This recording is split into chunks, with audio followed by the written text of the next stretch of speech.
افلا یتدبرون القرآن، تدبر قرآن، مولانا امین احسن اصلاحی۔ سورۃ المجادلہ، آگے آیات 5 تا 11 کا مضمون۔ مجادلہ حسن کے بعد اب آگے ان لوگوں کا کردار بیان ہو رہا ہے جو محادہ یعنی اسلام دشمنی اور رسول دشمنی کے روگ میں مبتلا تھے۔ اگرچہ یہ لوگ بظاہر مسلمانوں کے اندر شامل تھے، لیکن یہ ساختہ پرداختہ یہود کے تھے اور مسلمانوں کے اندر ان کے ایجنٹ کی حیثیت سے کام کر رہے تھے۔ ان لوگوں کا مخصوص طریقہ کار یہ تھا کہ یہ کسی چیز کو بہانہ بنا کر اسلام اور پیغمبر صلی اللہ علیہ وآلہ وسلم کے خلاف مسلمانوں کے اندر سرگوشیاں کرتے تاکہ ان کے عقیدے کو متزلزل اور اسلام کے مستقبل سے ان کو مایوس کریں۔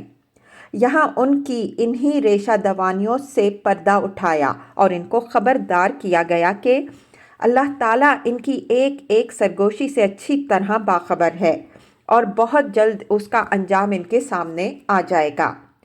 ساتھ ہی مسلمانوں کو ان کے شر سے محفوظ رہنے اور مجلس نبوی صلی اللہ علیہ وآلہ وسلم کو ان کی سرگوشیوں سے پاک رکھنے کی بعض تدبیریں بتائی گئی ہیں۔ آیات کی تلاوت فرمائیے۔ اعوذ باللہ من الشیطان الرجیم، بسم اللہ الرحمن الرحیم۔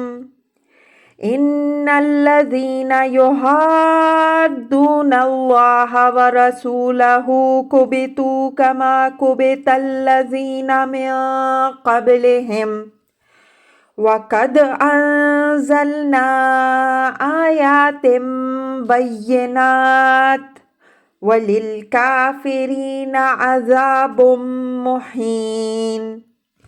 يَوْمَ يَبْعَثُهُمُ اللَّهُ جَمِيعًا فَيُنَبِّئُهُم بِمَا عَمِلُوا أَحْصَاهُ اللَّهُ وَنَسُوهُ واللہ علی کل شیء شہید۔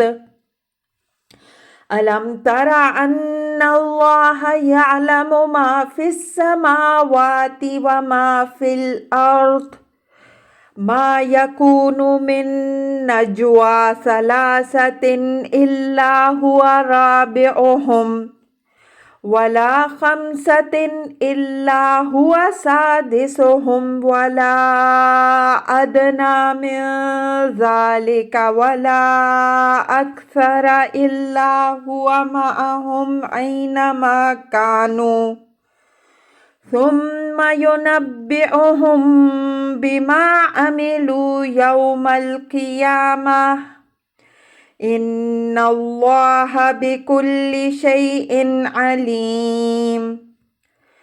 الم تر الی الذین نہوا عن النجوى ثم یعودون لما نہوا عنہ ویتناجون بالاثم والعدوان ومعصیة الرسول وَإِذَا جَاءُوكَ حَيَّوْكَ بِمَا لَمْ يُحَيِّكَ بِهِ اللَّهُ وَيَقُولُونَ فِي أَنفُسِهِمْ لَوْلَا يُعَذِّبُنَا اللَّهُ بِمَا نَقُولُ حَسْبُهُمْ جَهَنَّمُ يَصْلَوْنَهَا فَبِئْسَ الْمَصِيرُ۔ یا ایہا الذین آمنوا اذا تناجیتم فلا تتناجوا بالاثم والعدوان ومعصیة الرسول وتناجوا بالبر والتقوى واتقوا اللہ الذی الیہ تحشرون۔ انما النجوى من الشیطان لیحزن الذین آمنوا وَلَيْسَ بِضَارِّهِمْ شَيْئًا إِلَّا بِإِذْنِ اللَّهِ وَعَلَى اللَّهِ فَلْيَتَوَكَّلِ الْمُؤْمِنُونَ يَا أَيُّهَا الَّذِينَ آمَنُوا إِذَا قِيلَ لَكُمْ تَفَسَّحُوا فِي الْمَجَالِسِ فَافْسَحُوا يَفْسَحِ اللَّهُ لَكُمْ وَإِذَا قِيلَ انشُزُوا فَانشُزُوا يَرْفَعِ اللَّهُ الَّذِينَ آمَنُوا مِنكُمْ وَالَّذِينَ أُوتُوا الْعِلْمَ دَرَجَاتٍ وَاللَّهُ بِمَا تَعْمَلُونَ خَبِيرٌ۔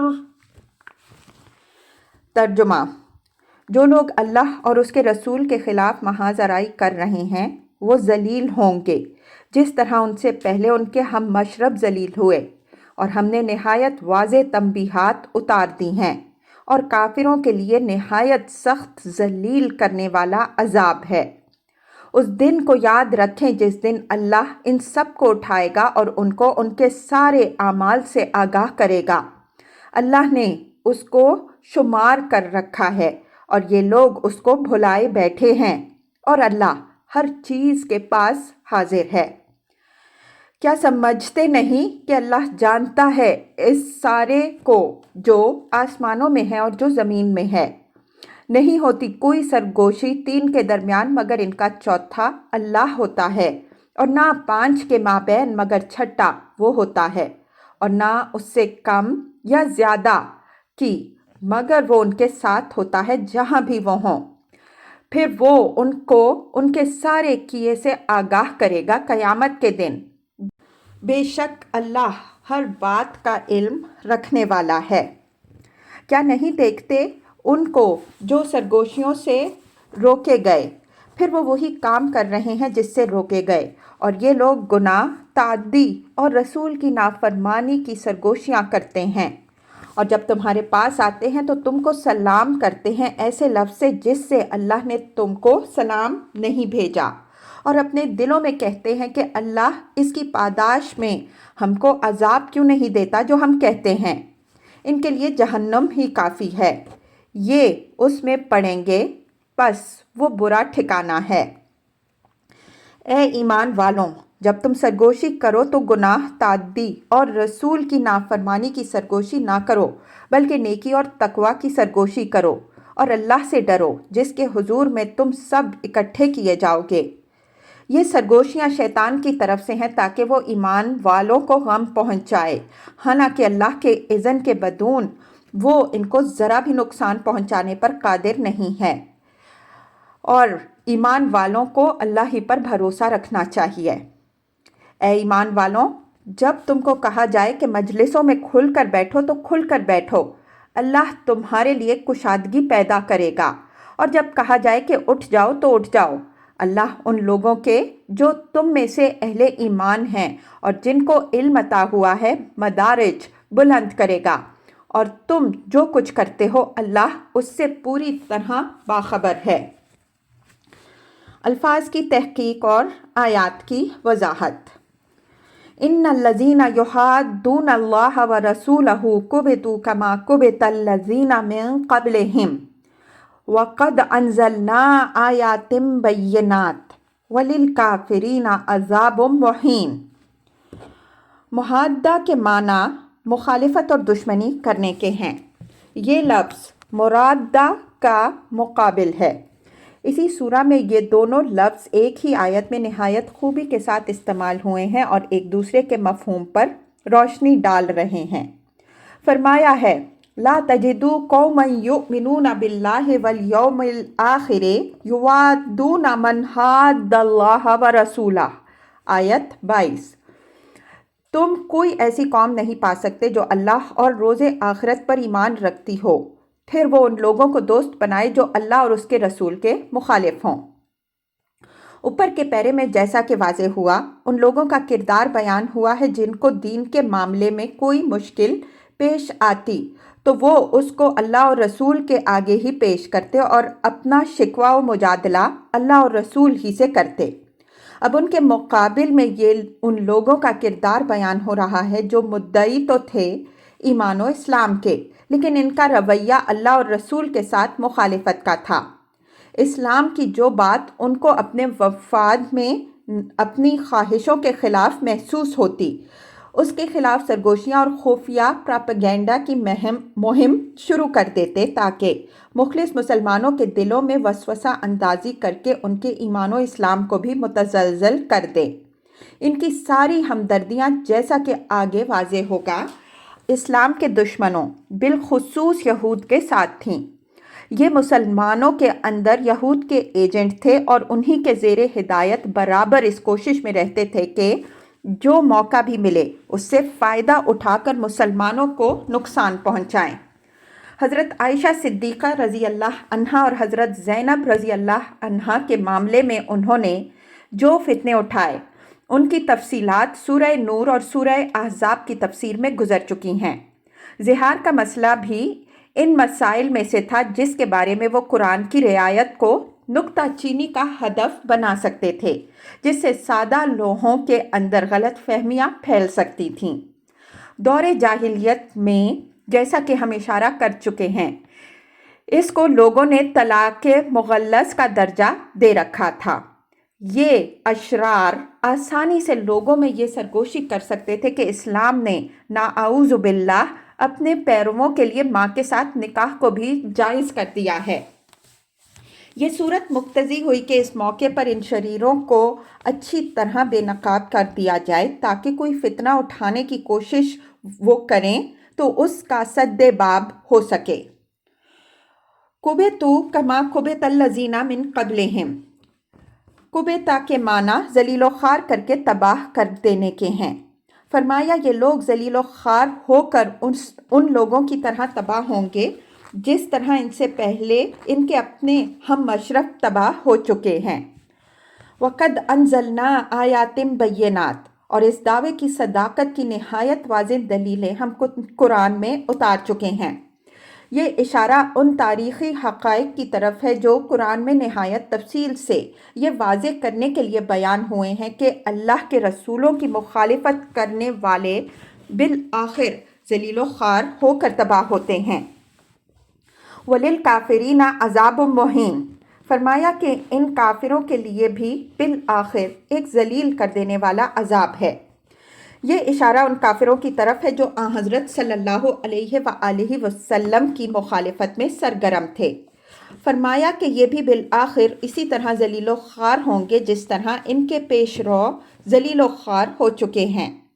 جب ان کا کردار وہی ہے جو ان کا تھا تو کوئی وجہ نہیں کہ ان کی تاریخ ان سے مختلف ہو۔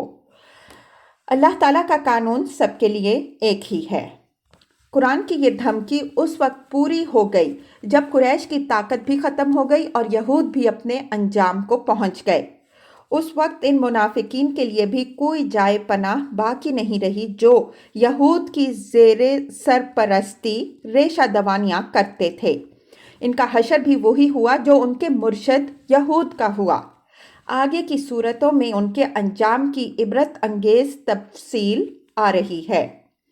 ان کے عذاب کو ذلیل کرنے والا عذاب اس لیے کہا گیا کہ ان کو نہایت رسوا کن قتل و جلا وطنی اور غلامی کی سزاؤں سے دوچار ہونا پڑا، اور کسی کو بھی ان کے ساتھ کوئی ہمدردی نہیں ہوئی بلکہ سب نے ان پر لعنت کی۔ یوم یبعثہم اللہ جمیعا فینبئہم بما عملوا احصاہ اللہ ونسوہ واللہ علی کل شیء شہید۔ یوم کا نسب اگرچہ عذاب و مہین سے بھی ہو سکتا ہے، لیکن میرے نزدیک یہ معروف ضابطۂ عربیت کے مطابق فعل محذوف سے منسوب ہے۔ مطلب یہ ہے کہ اس دنیا میں تو جو پیش آئے گا ہی۔ یہ لوگ اس دن کو بھی یاد رکھیں جس دن اللہ تعالیٰ ان سب کو اٹھائے گا اور جو کچھ انہوں نے کیا ہوگا وہ سب ان کے آگے رکھ دیا جائے گا۔